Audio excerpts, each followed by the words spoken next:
ক্ষেত্রে গতকালকে ঠিক মানে সন্ধ্যের পরে আর কি 7টা 7:30 দিকে একটা খবর আসে আর কি নর্মদা থানাতে। তাতে দুজনের নাম পাওয়া যায় যে এদের কাছে আর্মস আছে। সেই পারসেশনে ওখানে যাওয়ার পরে প্রথমে আমাদের এখানে বিজয় হালদার বলে একজনকে ধরা হয় এবং ওকে জিজ্ঞাসাবাদ করা হয়। জিজ্ঞাসাবাদ করার পরে ওর কাছ থেকে খবর পাওয়া যায় তো ওরই কম বয়সের একটা ছেলে 20 বছরের, তার নাম হচ্ছে হিরণময় নস্কর।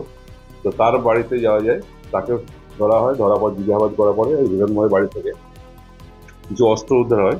অস্ত্র উদ্ধার মধ্যে যেমন ওয়ান শাটার আছে আর কি, সে ওয়ান শাটার একটা পাওয়া যায়, দুটো 7mm পিস্তল পাওয়া যায়, আর বারুদ পাওয়া গেছে 5 কেজি বারুদ, এবং তার সঙ্গে কিছু সুতলি পাওয়া গেছে, প্রতি বান্ডিক সুতলি, যেটা দিয়ে বোম বা এইসব বাঁধা হয় আর কি। আর এতে যে অ্যামুনেশন পাওয়া গেছে তাতে আমাদের .303 অ্যামুনেশন পাওয়া গেছে 27 রাউন্ড, এবং 7mm যে কার্টিজ আছে সেটা পাওয়া গেছে 3 রাউন্ড। টোটাল 30 রাউন্ডস অ্যামুনেশন ওরা পাওয়া গেছে।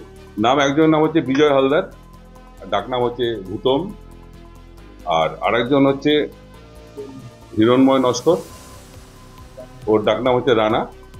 আর ওদের বাড়ি হচ্ছে ওই ওটা 4 নম্বর ওয়ার্ডে হচ্ছে বিজয় হালদারের বাড়ি, আর হিরণময় বাড়ি হচ্ছে 5 নম্বর ওয়ার্ডে।